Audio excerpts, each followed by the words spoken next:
Welcome to the Leads Business Insights podcast, featuring expert analysis to help you stand out from the herd.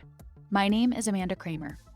We are thrilled to be discussing a seismic shift in the movie business and flipping from fear to opportunity with CU alumnus Jim Packer, president of Worldwide Television and Digital Distribution at Lionsgate. As president of Worldwide Television Distribution, Jim Packer directs Lionsgate's strategies for capitalizing on evolving distribution and licensing opportunities in a fast-changing global marketplace. Under his leadership, Lionsgate has built a $1 billion a year global distribution business driven by its evolving portfolio of content and serving a robust network of digital and linear relationships around the world. A graduate of the University of Colorado, Packer has served on the board of trustees of the University of Colorado Foundation and the Leeds School of Business. He was the recipient of Broadcasting and Cable's Digital Leader Award and was inducted into Variety's Home Entertainment and Digital Hall of Fame, recognizing his achievements in content and technology. If you spent the pandemic watching movies, both new releases and classics, you're in good company with plenty of film buffs around the world. But it's unlikely you saw most of them in theaters, which provided a unique challenge to an industry that's long been measured by performance at the box office. When the pandemic closed theaters, it accelerated a consumer shift to streaming that was already gaining steam, and Jim is going to tell us how he navigated this massive shift and what professionals in other industries can learn from his story. Welcome, Jim, and thank you so much for being here today. Thank you so much. I'm thrilled. Let's dive right in, and let's start with your industry. You have mentioned that we want to make sure the theatrical market is healthy, but that you don't think the days of experimentation are over. If we stop going back to the movies, how does that change what success looks like? Well, I think, first of all, I don't believe people will stop going back to the movies. I think people will be selective and change, and they'll change their habits as they go along. And I think we've seen that in the pandemic. The amount of people, if you look at somewhat comfortable going back to the movies, when the pandemic started, that was down to 14%. And then it bounced around. And over the last year, it's gotten as high as 80 and then went back down to 62 with Omicron. So it's starting to become the beginning of what the new norm will be because people are going back and experimenting. I went to my first movie with my family to go see the Spider-Man movie. I had not been to a movie theater in 2 years. So I will say that I loved it. That experience is great. That companionship and that exciting moment when that movie starts and you start that journey is why I got into the business and why I think people will go back to the movie theaters when they're comfortable. So really the question is, when we get back to a little bit more of normalcy, will the 2 years of habits change? And my answer is, yeah, I think they will change, but I don't know exactly how. I think if I was to guess, I would say that it may be a little bit more difficult for those middle movies that aren't blockbuster tentpoles. They aren't art house movies that people want to see in a theater. They're a $25 million action movie with Liam Neeson. That type of a movie has been made now by streamers, and the streamers have made consumers comfortable that, oh, I can get that at home. So that's really the question mark is, in my mind, those middle range films. When do they get back to pre-pandemic, or do they never get back to pre-pandemic places? And do they live more in the streaming ecosystem? So that's, I think, the big question that we've not answered yet. So, Jim, we're talking about this new norm and some changes in consumer habits. And some of these have been accelerated by the pandemic. You've talked about shift to online, new content. Can you tell us more about some of the permanent changes in consumer habits that you think we're going to see moving forward? Well, I think, first of all, pre-pandemic, I forget what the number was, but I think it was like people had an average of 1 or 2 SVOD services, VOD, video on demand. Okay, so they subscribed to 1 or 2. They probably had a Netflix subscription, maybe an Amazon Prime. Now the average is around 6. So talk about a complete change in what people are doing. Subscriptions to SVOD services has completely, utterly transformed. It means that you can be your own programmer, and you have to get comfortable being your own programmer. Really, the ecosystem for entertainment for many, many years was the cable ecosystem. Comcast, DirecTV, all of those companies would funnel in movies, TV shows, services, etc. And you would pay 125 to 150 $50 a month, and you'd get this bundle, and it was served up to you, and you didn't have to make any decision except what to watch.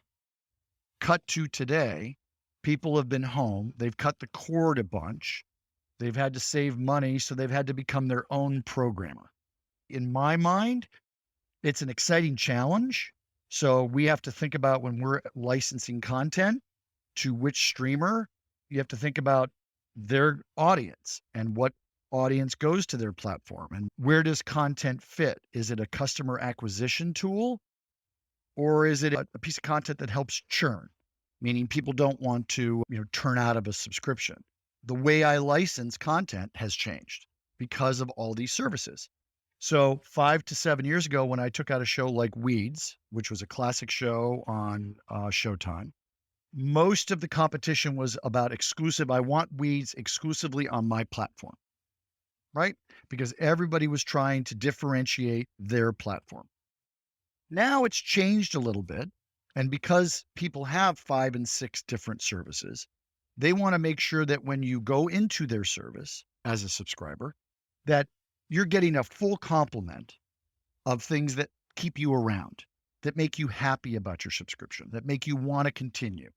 So we licensed Weeds to 4 different platforms because all of them wanted to share because they cared more about lowering churn, which I think is really an interesting change in the marketplace.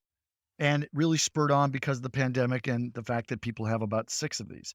The other thing that's, I think, changed pretty dramatically is the growth of AVOD, advertiser video on demand, the AVOD platforms. Many, many people have churned off of basic cable out of Comcast, DirecTV. Those subscriber numbers have continued to go down. They aren't stopping getting entertainment. They just need to find out where they want to get that entertainment. And when you have 5 or 6 of these SVODs that cost you money, at some point you might want something free. So that has helped really grow companies like Roku. Tubi TV is one that we actually here at Lionsgate, it was one of the things I pushed early on. We made an investment in Tubi and then it sold to the Fox company. And Fox is promoting it all the time. And I think it's a really great growth story. We've seen numbers on Tubi as far as utilization that have just been truly exponentially growing versus what I saw 4 or 5 years ago. And it's just because it's a free entertainment option now promoted by Fox. So I think that's the other trend that we're seeing is that as people become their own programmers, they're going to have their own financial situation in mind. And they may not want 8 subscription services. They may want 3 or 4, and then they want 2 or 3 AVOD services that are free. And they're okay watching ads in those 2 or 3 AVOD services because the overall bundle costs them less than doing it the old way. So that's kind of the game that's going on. And I do think that the AVODs have gotten a huge benefit out of it. And their growth has really, I think, accelerated because of the pandemic. That's really, really interesting. We're talking about kind of being able to read the tea leaves of consumer behavior. And in retrospect, it's easy to say that cord cutting was going from concept to trend, but in the moment, it's not easy to commit your business to such a drastic shift. You've been called a first mover in home entertainment, Jim, I think by Variety. How do you read those tea leaves? You've given us this example about Tubi. How do you know when to adopt a new strategy? How do you stay committed to it? And how do you avoid making that jump too early? If you were to say, would you rather be too early or would you rather be late? I'd rather be early. And I have been early in a number of the ventures that I pushed through the company and ways that we license. And I think that it's not 100% success rate.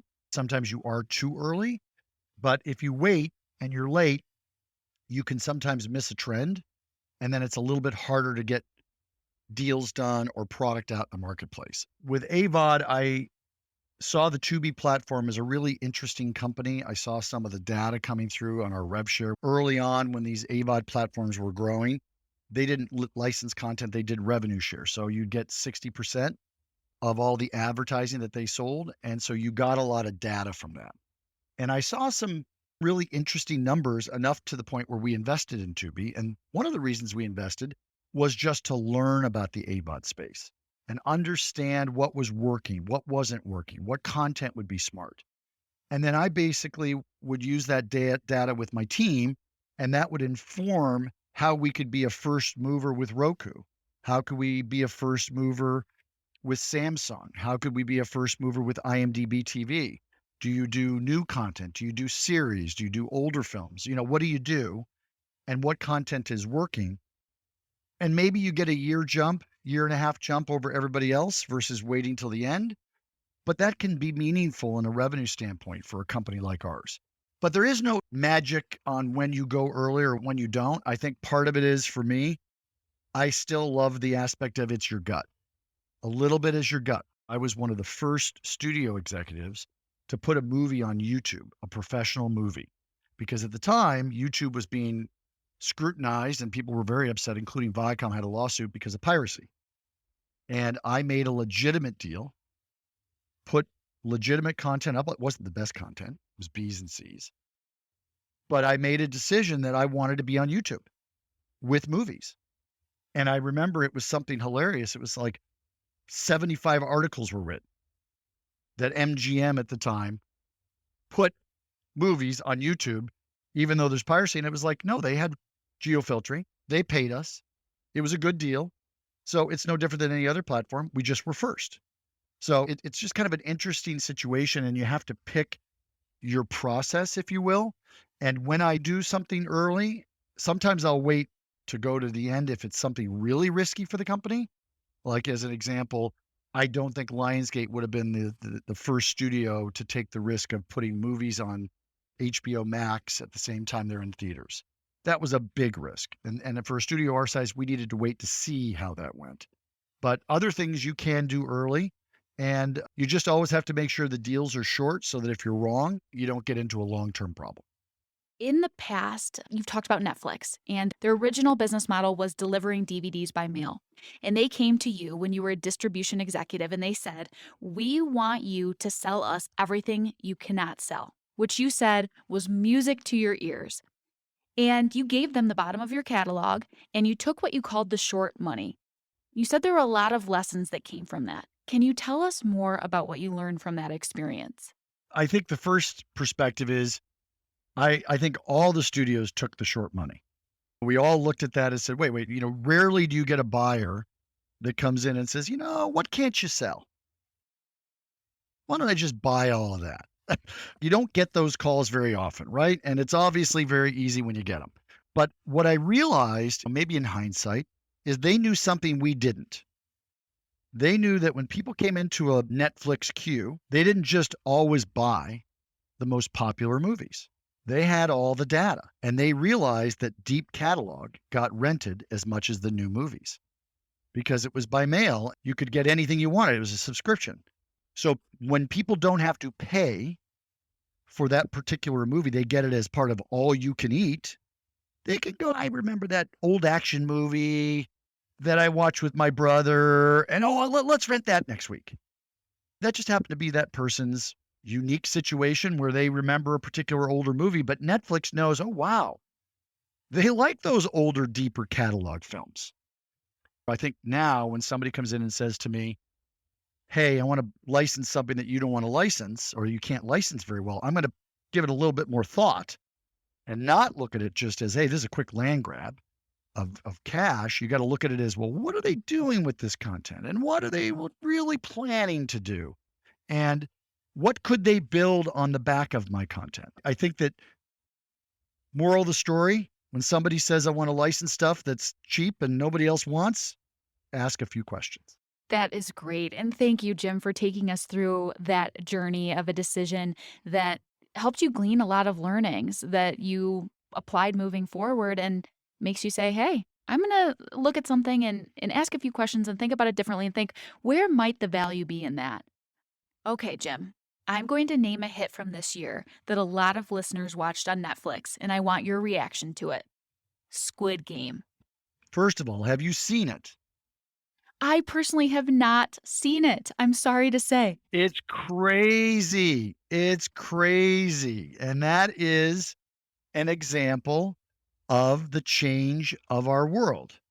So who knew that a Korean drama could be put on Netflix on a global platform and become the number one show in the US? Could that have happened 10 years ago? No. The answer is no. But what's happening with these global platforms is you never know where the hits are going to come from. You just don't know. I think I even saw something with Ted Sarandos, like they had no idea. And I even knew it a little bit because some of the dubbing that was done for Squid Game was terrible.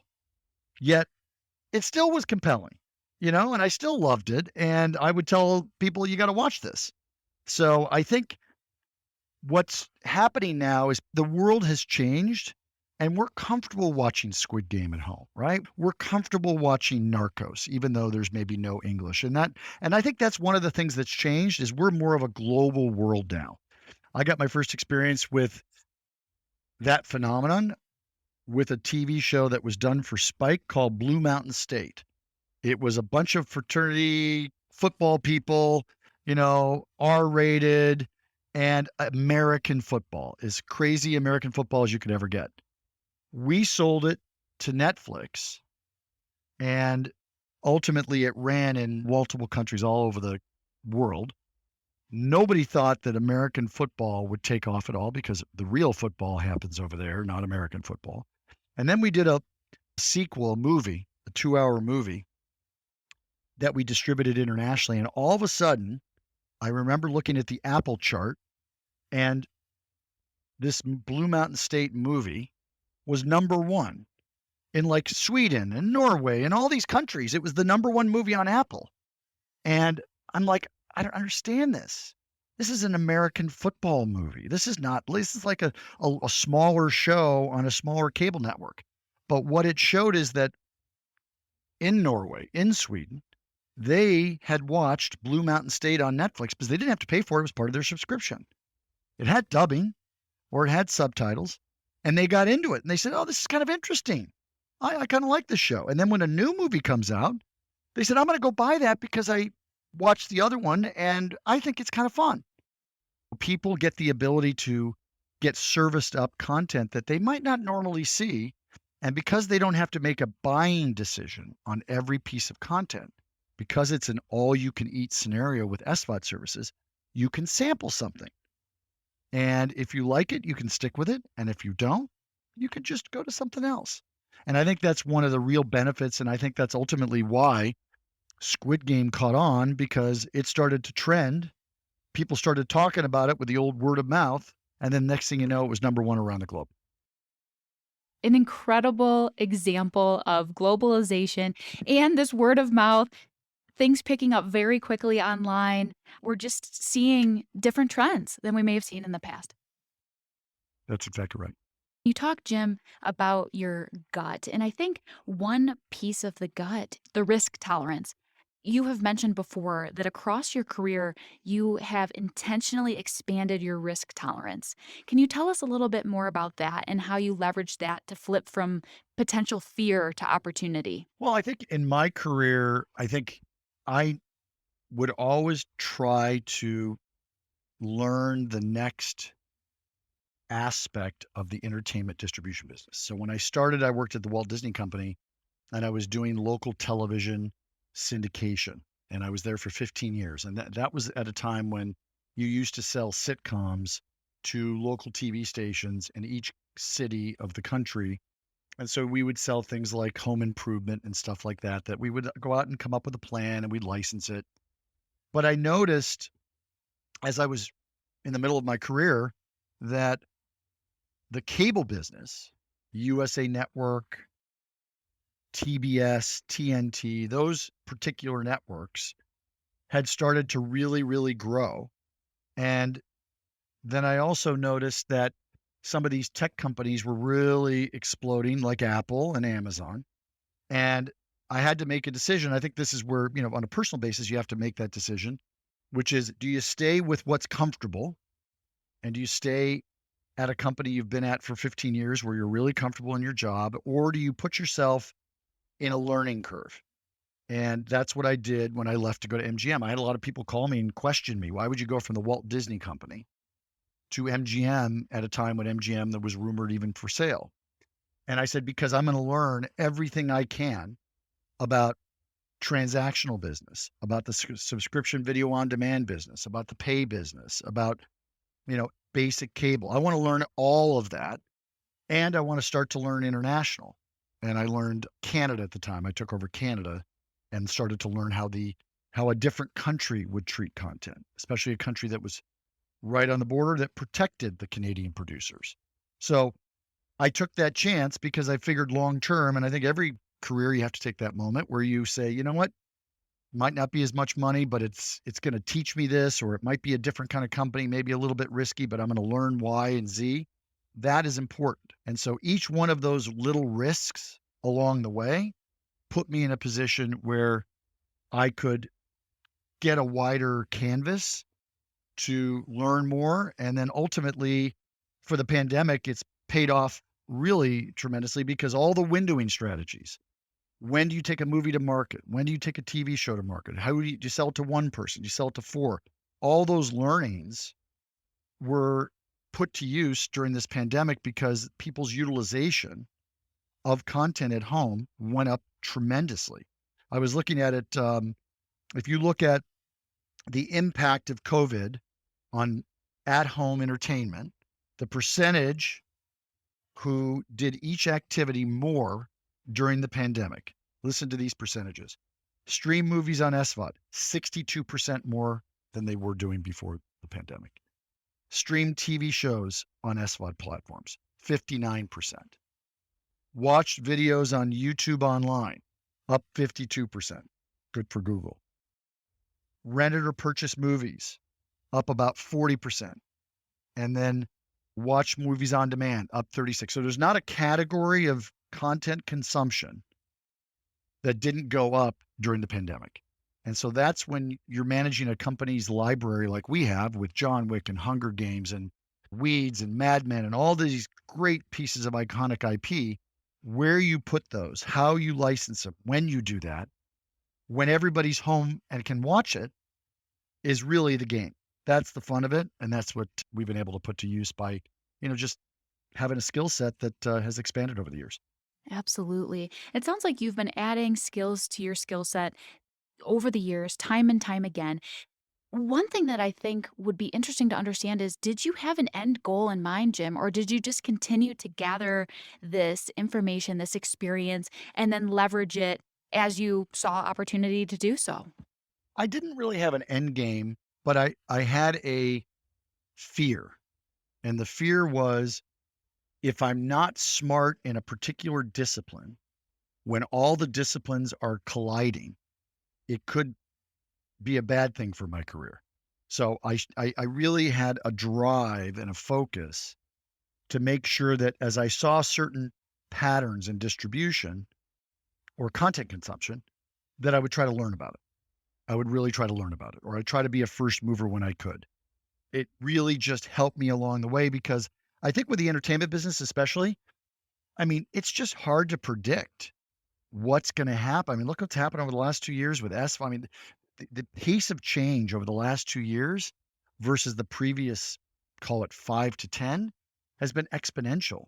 So if you are in an industry that's not stale or stagnant, you have to be comfortable and smart enough and to take advantage of every way to learn, which is why I love leads, always learning, and that's why I continually do things for them, because I think for all the young people that I talk to, you got to keep yourself smart. And if you're in a dynamic industry like I happen to be, always be looking around the corner. Don't get comfortable. And I think that's the key. You want to be looking around the corner.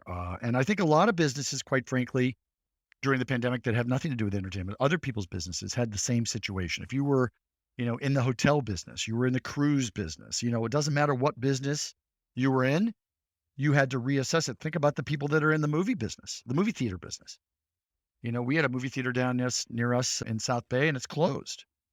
That's kind of an eye opener when a movie theater that you went to for 15 years all of a sudden closes its doors. And that is because the business is shifting so quickly and people can, consumption is changing. So you have to be comfortable with that change. Absolutely. Comfortable and always looking around that corner, I think are really important key takeaways there. And one question I want to ask more about, and I think it'd be a great point for our LB idea or key takeaway is what do you watch for to know that you're about to become a dinosaur? And then how do you get others, particularly at a large corporation, to buy into those changes? I don't want to be a dinosaur. And so, first of all, just make sure you don't get trampled by one. So, got to be careful. They're big. And even though they're lumbering, they're pretty big. So, I think, look, I look at my first company, which was the Walt Disney Company, as a great example of a company that you could have looked at and said it was a little bit of a dinosaur, right? In the sense that there was a period of time where all the movies that the Walt Disney Company was making were being funneled to Netflix. Okay. And they did a big deal and they funneled a lot of their movies to Netflix. And all of a sudden, Netflix at the time grew to about 100 million subs. I give Bob Iger and the Walt Disney Company credit. The mantra you're discussing of becoming a dinosaur, but using my content was happening. And it goes back to what I said a minute ago. You have to be comfortable with risk and change because they pivoted and they said, no, we don't necessarily want you having the relationship with these customers. We, the Walt Disney Company, with our parks and our cruise ships and everything, not having the relationship with the consumers. We have an amazing brand. And so they basically cut off the licensing, which was a huge source of revenue for the company, and took a risk to start their own streaming service. So, when you are among dinosaurs, you have to be quick and you got to understand what you need to do to pivot. And I think the Walt Disney Company knew that. I think the stats are just staggering. So at that point in 2017, Disney Plus was announced. Netflix had 100 million subs globally. Today, Netflix has 222 million subs globally. Okay, so Netflix has done quite well. Disney, though, has 118 million of their own. So that's an example of a quick pivot, big company, maybe not looked upon as nimble, and they were nimble. And they rallied the troops, and they've been very successful because now I find myself with my family periodically watching The Mandalorian. And I'm watching all these new things, and I'm one of those 118 million paying subs, and I love the product. I think that's a good, interesting lesson.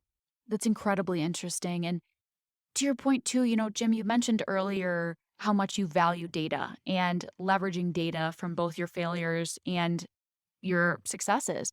How do you utilize data and or other things to gain buy-in when you think that a change needs to take place? Because I think that's something that could be quite a challenge. Yeah, I think I learned a lot working for TPG and Providence at the time. And what I learned was the art of the deck.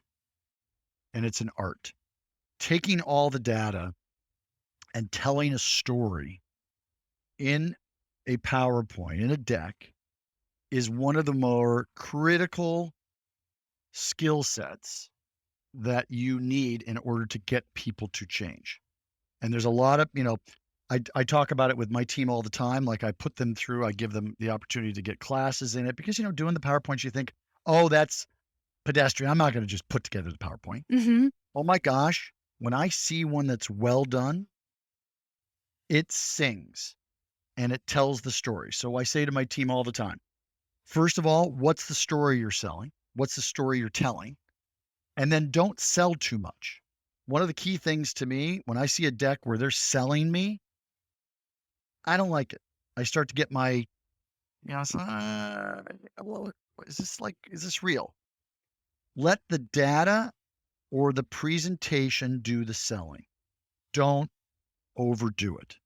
If you have the right convincing data, you have angles, you have competitive information, you don't have to sell. The decks will sell themselves. And I think that's a key thing.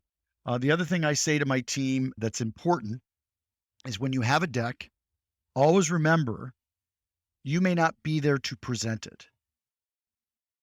So when somebody has to explain something to me on the page, I will always say, wait. What if I send that to somebody that's never going to be with you at all? Will they understand the data or the point you're making on that deck? And they go, no. Great. Let's put that right there.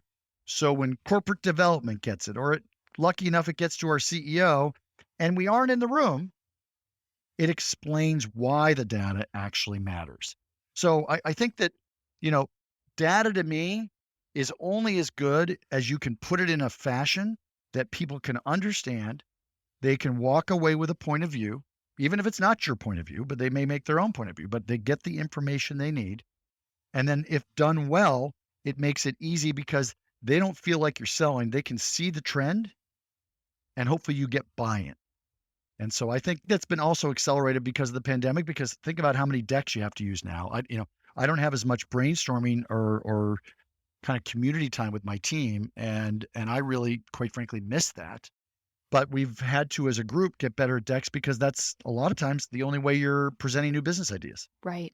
That's really interesting, Jim, especially as you think about utilizing the data to tell a story, and a compelling story that can be told when you're not in the room. Not necessarily something that many of us think about. That was fantastic.